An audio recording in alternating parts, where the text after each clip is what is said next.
Hi there, welcome to your lesson on measures of dispersion. In this great image here, we can see as a white light enters a prism, the light is scattered into its full wavelength of colors here. But basically the light is being dispersed. Disperse means to spread out, right? So that is what measures of dispersion are in statistics. They are statistics that tell us how spread out data is. Let's take a look. So here is an example of one data set A and another data set B. You can see data set A begins at 10 and ends at 31, whereas data set B begins at 2 and ends at 40. Clearly, data set B is more spread out, and we can see that in the graph as well. You can see data set A here is represented by this curve. You can see a middle value around 20, and then lowest value from 10 to 31 about, right? Whereas data set B is more spread out. It has the same central kind of values, which is about 20, but it's more spread out in either direction, all the way down to 2 and all the way up to 40. That is what measures of dispersion is all about. They tell us how spread out data is. Let's take a look at what the major measures of dispersion in statistics are now. So we can recap measures of central tendency, which was our last topic. Those are measures that tell us about the center of a set of data. And those were mean, median, and mode. Now we're looking at measures of dispersion, how spread out data is. So measures of dispersion measure how spread out a data set is. The simplest measure of dispersion is the range, which is found by subtracting the smallest number from the largest number. Basically tells you what's the difference between the largest and smallest values. So we'll take a look at those in just a second. Another major measure of dispersion is called the standard deviation. This is a very important one. It's represented by the little symbol sigma, Greek letter sigma, and it gives us an idea of how the data values are spread out in relation to the mean. The standard deviation is also known as the root mean squared deviation. Its formula is this. And just as some previous formulas we looked at in this class, you don't have to worry about memorizing them or understanding every detail of them. But if you plan to do some mathematical analysis, for example, in your internal assessment, it is important to understand the formulas, to present them properly, and even to use them properly. So let's just break this one down a little bit. In this standard deviation formula, what we do is we take each value in our data set, subtract the mean from that value, and then square that, and then do the sum. Remember, this symbol means sum. Then you add up the next data value minus the mean squared, and then you add to that the next data value minus the mean squared, and so on. So you're doing a sum of all those, and in the end you divide by the number of data points in the set.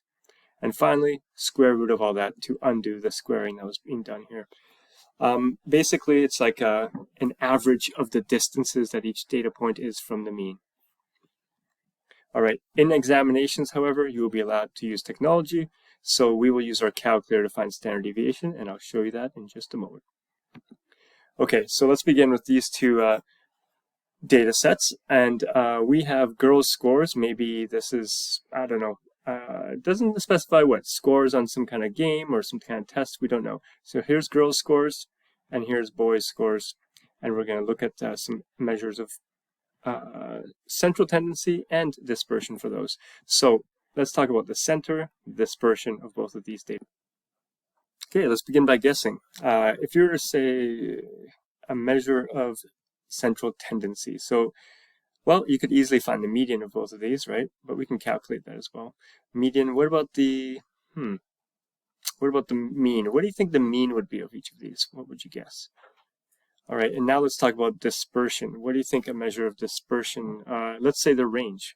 We said range is like highest value minus lowest value. So what's the range for the girls' scores?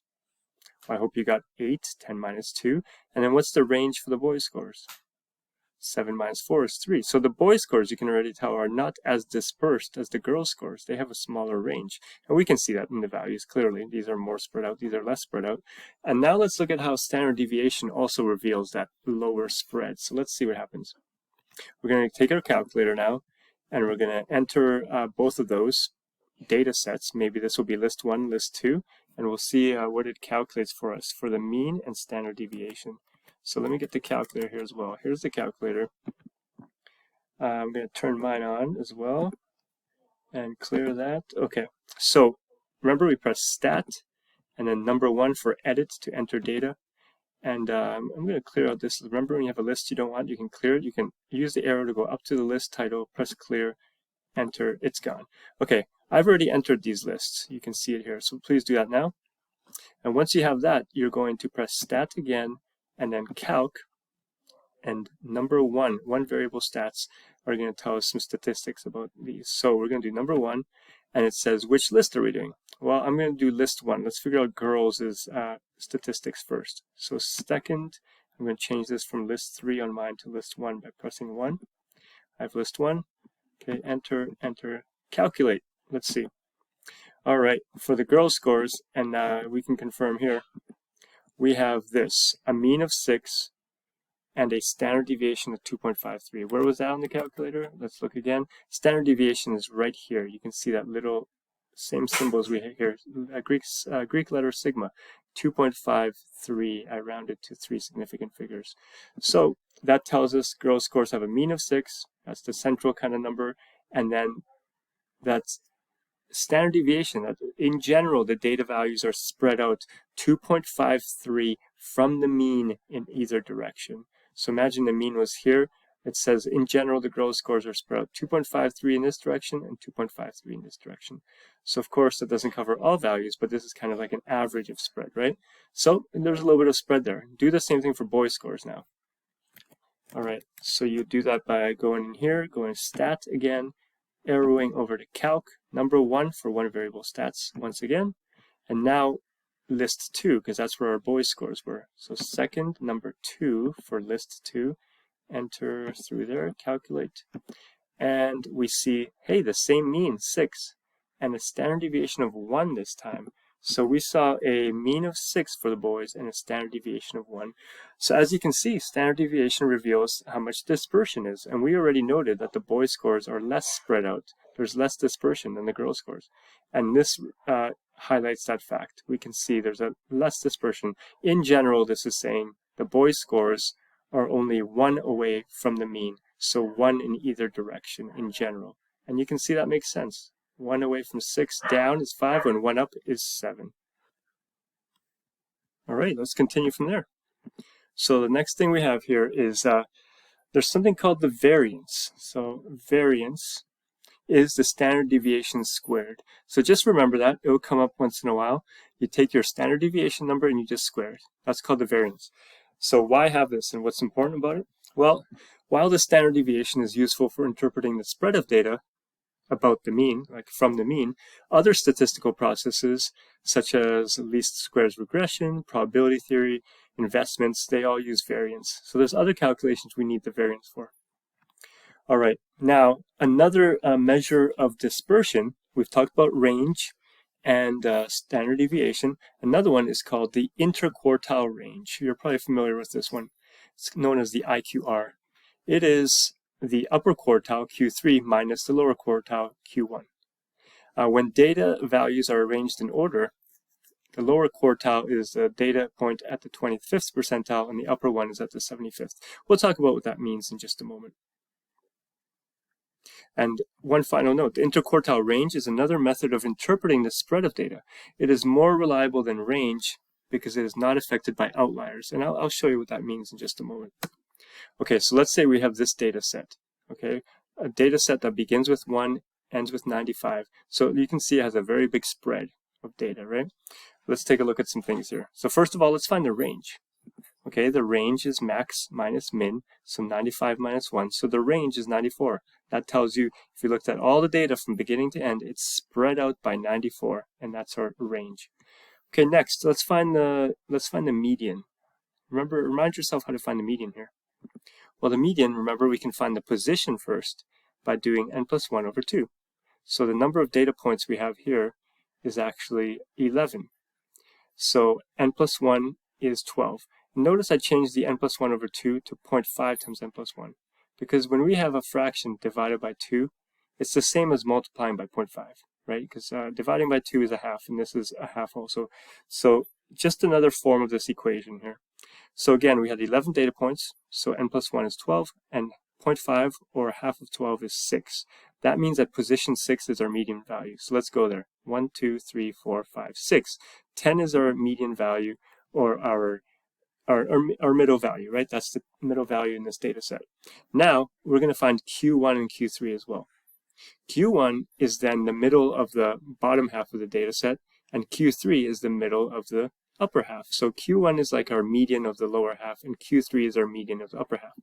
Okay, so Q1 position, in that case, since we're saying it's the middle of the lower half, it's like the 25% mark, right? So if the median is our 50% spot, 0.5, then our Q1 is our 25% spot. It's going to be somewhere here, 0.25 times n plus 1. So same formula, but now 0.25. 0.25 of 12 is 3. So that tells us at position 3, we have our Q1 value, which is right here, 1, 2, 3. At position 3, this is our Q1 value. All right, finally, Q3. If Q1 is the 25% mark, Q3 is the 75% mark. It's like 75% of the way through the data. So somewhere over here, we do 0.75 times n plus 1. 0.75 times 12 is 9. And at our position number 9 is this value here. That's our Q3. So let's recap that. This is called Q2, which is our median value, our middle value at 50%. Q1 is our 25% value, and Q3 our 75% value. Notice when we pick the Q1, Q2, Q3 positions in our data set, we are saying that 25% of the data occurs within each of the zones. And that is why these are called quartiles, because they break the data up into quarters.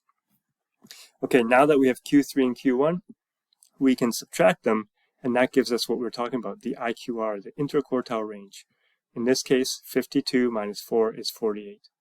Now, the reason in the last slide I made the note that the IQR is better, and often a better representation of how spread out data is than the full range, is that imagine these beginning values and end values were really large or really small, like they were big outliers compared to the bulk of the data. In that case, saying what the range between Q1 and Q3 is a better representation maybe of what our data is than when we do the full range, which includes maybe those possible outer outliers. All right, let's move on. Just so you know, there are other algorithms used for calculating Q1, Q3 positions, and sometimes they lead to slightly different results.